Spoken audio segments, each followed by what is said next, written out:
Hi friends, எல்லாருக்கும் வணக்கம். ஜனவரி மாதம் நடப்பு நிகழ்வு தான் பார்க்குறோம். ஸோ அந்த வரிசையில் ஜனவரி 26, 27, 28ஆம் தேதிக்குள்ளே நடப்பு நிகழ்வு பார்ப்போம். ஃபஸ்ட்டு பாருங்கள், பொறியியல் துறை, அறிவியல், மருத்துவம், இலக்கியம், கல்வி உள்ளிட்ட பல்வேறு துறைகளின் பங்களிப்பை ஆற்றிய எத்தனை பேருக்கு நாட்டின் பத்ம விருதுகள் அறிவிக்கப்பட்டுள்ளன பார்த்தீங்கன்னா, மொத்தம் 139 பேருக்கு பத்ம விருதுகள் அறிவிக்கப்பட்டிருக்கு. சரிங்களா? இதில் பார்த்தீங்கன்னா என்னென்ன பேரில் கொடுக்குறாங்க பார்த்தீங்கன்னா, பத்ம விபூஷன், பத்ம பூஷன், பத்மஸ்ரீ என்னும் 3 பிரிவின் கீழ் வழங்கப்படுகிறது. சரிங்களா? ஸோ நிகழாண்டில் பார்த்தீங்கன்னா 7 பேருக்கு பத்ம விபூஷன் விருதும், 19 பேருக்கு பத்ம பூஷன் விருதும், 113 பேருக்கு பத்மஸ்ரீ விருதும் வழங்கப்பட உள்ளது. சரிங்களா? அடுத்தது, பத்ம விருதுக்கு தேர்வாகி உள்ளவர்களில் 23 பேர் பெண்கள். அதில் 10 பேர் வெளிநாட்டினர், 13 பேருக்கு அவர்கள் மறைவுக்கு பின் விருது அறிவிக்கப்பட்டுள்ளது. சரிங்களா? ஸோ மொத்தம் 139 பேருக்கு பத்ம விருது அறிவிச்சுக்கிறாங்க. அதில் 23 பேர் பெண்கள், 10 பேர் வெளிநாட்டை சேர்ந்தவர், 13 பேர் அவர்கள் மறைவுக்கு பின் அறிவிக்கப்பட்டுள்ளது. சரிங்களா? பத்ம விபூஷன் விருது யாரெல்லாம் வாங்கியிருக்கா அப்படின்னு பார்த்தீங்கன்னா, நாகேஸ்வர ரெட்டி. சரிங்களா? ஸோ அவங்க மருத்துவத்துக்காண்டி கொடுத்துருக்குறாங்க. ஸோ இவங்க தெலுங்கானா மாநிலத்தை சேர்ந்தவர். அடுத்தது, நீதிபதி ஜெகதீஷ் சிங், பொது விவகாரத்திற்காண்டி கொடுத்துருக்குறாங்க. இவங்களுடைய மாநிலம் சண்டிகர். சரிங்களா? குமுதினி ரஜினிகாந்த் லாஹியா. சரிங்களா? இவங்க ஒரு கலைக்காண்டி வாங்கியிருக்கிறாங்க. இவங்களுடைய மாநிலம் குஜராத். 4வது, எல் சுப்பிரமணியம், வயலின் வித்துவான், கலை, அதுக்காண்டி கொடுத்துருக்குறாங்க. 5வது, எம்டி வாசுதேவன், இவர் இலக்கியத்துக்காண்டி கொடுத்துருக்குறாங்க. இவங்க மாநிலம் கேரளா. அடுத்தது, சாரதா சின்ஹா. சரிங்களா? இவங்க கலைக்காண்டி கொடுத்துருக்குறாங்க. இவங்களோட மாநிலம் பீகார். அடுத்தது, ஒசாகி கஷிஹி, இவங்க வர்த்தகத்துக்காண்டி கொடுத்துருக்குறாங்க. இவங்களோட நாடு ஜப்பான். சரிங்களா? மொத்தம் 13 பேர் வெளிநாட்டவர் வாங்கியிருக்கிறாங்க. அதில் பத்ம விபூஷன் விருதில் ஒருத்தர் வாங்கியிருக்கிறாங்க. சரிங்களா? இது நல்லா ஞாபகம் வச்சுக்கோங்க. அடுத்தது கொஸ்டின் பாருங்கள். 2ஆம் கொஸ்டின், தமிழ்நாட்டில் பத்ம விருதுக்கு எத்தனை நபர்கள் தேர்வாகியுள்ளனர்? சரிங்களா? மொத்தம் 13 பேர் தமிழ்நாட்டில் இருந்து பத்ம விருதுக்கு தேர்வாகியிருக்காங்க. அதில் பத்ம பூஷன் விருது ஆக்டர் அஜித்குமார் அவர்கள் வழங்கியிருக்கிறாங்க. சரிங்களா? 3ஆம் கொஸ்டின் பாருங்கள், சுதந்திர இந்தியாவின் பொது சிவில் சட்டத்தை அமல்படுத்திய மாநிலம் எதுனா? உத்தரகாண்ட். சரிங்களா? சுதந்திர இந்தியாவின் பொது சிவில் சட்டத்தை அமல்படுத்திய முதல் மாநிலம், அதை மென்ஷன் பண்ணிக்காங்க, முதல் மாநிலம் உத்தரகாண்ட். ஸோ அந்த பொது சிவில் சட்டத்தோட சட்டப்பிரிவு 44. சரிங்களா? அதையும் நோட் பண்ணி வச்சுக்கோங்க. அடுத்தது பாருங்கள், அது என்ன சொல்லிட்டு பார்த்தீங்கன்னா, பழங்குடியினர் தவிர்த்து பிற மக்கள் அனைவரும் பொது சிவில் சட்டம் பொருந்தும். சரிங்களா? பழங்குடியினர் தவிர்த்து மித்த அனைத்து மக்களுக்குமே இந்த சட்டம் பொருந்தும் அப்படின்னு சொல்லியிருக்கிறாங்க. பலதார மனம் மற்றும் ஹலாலா நடைமுறை தடை செய்கிறது. ஆண் பெண் குழந்தைகளுக்கு சமமான சொத்துரிமை உறுதி செய்கிறது அந்த சட்டம். சரிங்களா? உயில் தயாரிப்பு முறையை எளிதாக்குகிறது. பாலின சமத்துவத்தை முக்கிய அம்சமாக கொண்ட சட்டம் தான் இந்த பொது சிவில் சட்டம். சரிங்களா? அடுத்தது, 4வது கொஸ்டின் பாருங்க, வீரதீர செயலுக்கான அண்ணா பதக்கம் பெற்றவர் யாருன்னா? கா. வெற்றிவேல். சரிங்களா? அடுத்தது, 5ஆம் கொஸ்டின், அதிக உற்பத்தி திறன் பெறும் விவசாயிக்கான வேளாண்மை துறையின் சிறப்பு விருது, அது சி. நாராயணசாமி நாயுடு பேரில் ஆண்டுதோறும் வழங்கிட்டு இருக்கிறாங்க. இப்போ யார் வாங்கியிருக்கா பார்த்தீங்கன்னா, ரா. முருகவேல். சரிங்களா? வேளாண்மை துறையின் சிறப்பு விருது ரா. முருகவேல் வாங்கியிருக்கிறாங்க. அவங்களுடைய மாவட்டம் தேனி. சரிங்களா?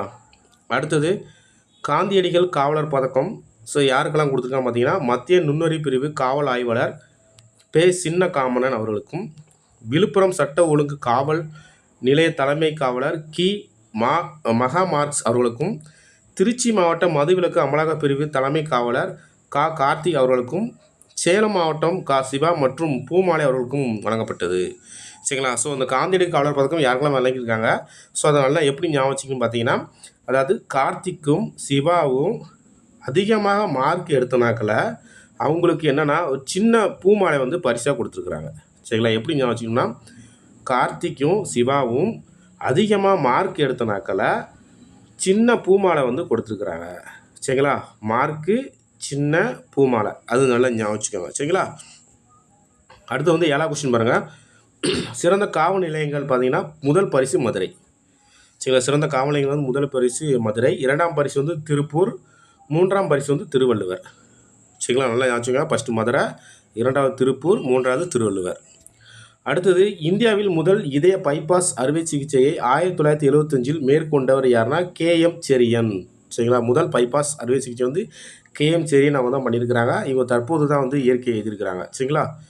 1972 பத்மஸ்ரீ விருதும் 1992 பத்ம விபூஷன் விருதும் வந்து இந்த கேஎம் செரியன் அவங்க வாங்கியிருக்கிறாங்க. அடுத்தது 9வது கொஸ்டின் பாருங்கள். இந்திய அரசியலமைப்பு சட்டத்தின் ஜீவன் எது? முகப்புரை தான் இந்திய அரசியலமைப்பு சட்டத்தின் ஜீவன் சொல்லுவாங்க. இந்த அரசியலமைப்பு சட்டத்தின் ஆயுட்காலம் வந்து சராசரியாக 9 ஆண்டுகள். உலக சராசரியை விட 4 மடங்கு இந்திய அரசியலமைப்பு சட்டம் வந்து வலிமையுடன் உள்ளது. சரிங்களா? மொத்தமே அதாவது ஒரு அரசியலமைப்பு சட்டத்தில் 19 வருஷம் தான் சொல்லியிருக்கிறாங்க. ஆனால் இந்தியாவோட அரசியலமைப்பு சட்டம் வந்து கிட்டத்தட்ட 4 மடங்கு அதிகமாக வலிமையாக இருக்குது அப்படின்னு சொல்லியிருக்கிறாங்க. கிட்டத்தட்ட 75 ஆண்டுகள் வந்து நிறைவேற்றிருக்கு. சரிங்களா? அடுத்தது 10வது கொஸ்டின். குடியரசு தின விழாவின் போது எந்த மாநிலத்தில் நடமாடும் ஆப்ரேஷன் தியேட்டர் தொடங்கப்பட்டது அப்படின்னா நாகாலாந்தில் உள்ள கோஹிமா மாவட்டத்தில் வந்து தொடங்கியிருக்கிறாங்க. சரிங்களா? நடமாடும் ஆப்ரேஷன் திட்டம் வந்து நாகாலாந்து கோஹிமா.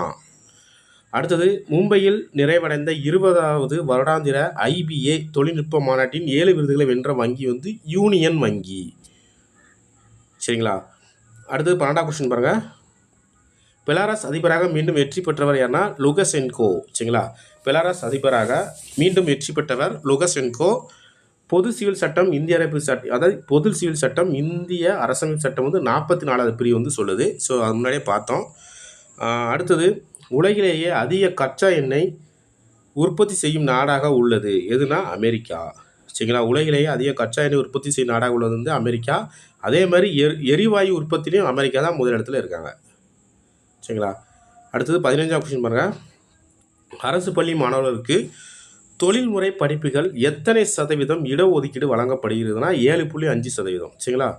அரசு பள்ளி மாணவர்களுக்கு வந்து தொழில்முறை படிப்புகளில் எத்தனை சதவீதம் இடஒதுக்கீடுனா 7.5%. நல்லா நோட் பண்ணிக்கோங்க. இந்தியா மற்றும் இந்தோனேஷியா இடையே எத்தனை ஒப்பந்தங்கள் வந்து கையொப்பமாகினா 5 ஒப்பந்தங்கள் வந்து கையொப்பமாயிருக்கு. சரிங்களா? அடுத்தது 14வது கொஸ்டின் பாருங்கள். உலகின் மிக உயரமான ரயில் பாலம் எதுனா செனாப் ஆற்றுப்பாலம். சரிங்களா? உலகின் மிக உயரமான ரயில் பாலம் செனாப் ஆற்றுப்பாலம். இது வந்து 359 மீட்டர் வந்து உடையது. சரிங்களா? அடுத்தது 18வது கொஸ்டின் பாருங்கள். ஒருங்கிணைந்த ஓய்வூதிய திட்டம் எப்போது அமலுக்கு வந்ததுன்னா ஏப்ரல் 1 வந்து அமலுக்கு வந்தது. சரிங்களா? ஒருங்கிணைந்த ஓய்வூதிய திட்டம் அமலுக்கு வந்த நாள்னு கேட்டாங்கன்னா ஏப்ரல் 1. அதே மாதிரி உலகில் காப்பி உற்பத்தியில் இந்தியாவின் நிலை என்ன? 7வது இடம். சரிங்களா? காப்பி உற்பத்தி இந்தியா எத்தனை இடத்துல இருக்குது? 7வது இடத்துல இருக்குது. அதில் ஃபஸ்ட்டு இடத்துல வந்து பிரேசில், 2ஆம் இடம் வியட்நாம், 3ஆம் இடம் வந்து கொலம்பியா. சரிங்களா? ஸோ அது எப்படி ஞாபகம் வச்சுக்கலாம் அப்படின்னு பார்த்தீங்கன்னா, அதாவது முதல் இடம். சரிங்களா? முதல் இடம் பிடிச்சி அவங்க ப்ரைஸ் கொடுப்பாங்க. அப்போ அது பிரேசில் அப்படின்னு ஞாபகம் வச்சுக்காங்க.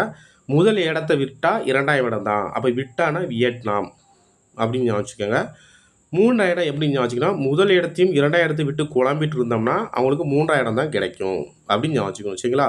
முதல் இடம்னா ப்ரைஸு, முதல் இடத்த விட்டால் 2ஆம் இடம் தான். விட்டானா வியட்நாம். முதல் இடத்தையும் 2ஆம் இடத்தையும் விட்டுட்டு குழம்புனோம்னா அதுக்கு 3ஆம் இடம் தான் கிடைக்கும். சரிங்களா? அப்படின்னு ஞாபகம் வச்சுக்கோங்க. அடுத்தது 20வது கொஸ்டின் பாருங்கள். உலகில் மிகப்பெரிய பால் உற்பத்தியாளர் யாருன்னா இந்தியா. சரிங்களா? இந்தியா தான். அடுத்தது மெட்ரோ ரயில் கட்டமைப்பு கொண்ட நாடு எதுனா அதுவும் இந்தியா தான். ஞாபகம் வச்சுக்கோங்க. சரிங்களா? அடுத்தது நீதி ஆயோக்கின் நிதிவள குறியீட்டில் முதலிடம் பிடித்த மாநிலம் எதுனா ஒடிசா. சரிங்களா? நீதி ஆயோக்கின் நிதிவள குறியீட்டில் முதலிடம் பிடித்த மாநிலம் எதுனா ஒடிசா. சரிங்களா? அடுத்து 21வது கொஸ்டின். உலகில் இயற்கை பாதுகாப்பு குறியீடில் இந்தியாவின் இடம் என்னன்னா 176வது இடத்துல இருக்காங்க. சரிங்களா? யாருக்குமே பார்த்துருப்போம். உலக இயற்கை பாதுகாப்பு குறியீடு 2024 இந்தியா 176 இடத்துல இருக்குது. அடுத்து 24வது கொஸ்டின் பாருங்கள். வன்தரா திட்டம் எதற்காக ஏற்படுத்தப்பட்டதுன்னு பார்த்தீங்கன்னா வனவிலங்கு பாதுகாப்புக்காக ஏற்படுத்தப்பட்டது தான் வன்தாரா திட்டம். சரிங்களா? வன்தாரா திட்டம் வனவிலங்கு பாதுகாப்புக்காக ஏற்படுத்த திட்டம். அடுத்து 25வது கொஸ்டின். 1.2 லட்சம் பச்சோந்திகளை கொல்ல எந்த நாடு முடிவு செய்துள்ளதுன்னா தைவான். சரிங்களா? பச்சோந்திகளை கொல்ல முடிவு செய்துள்ள நாடு தைவான். எத்தனை லட்சம்னா 1.2 லட்சம். நல்லா ஞாபகம் வச்சுக்கோங்க.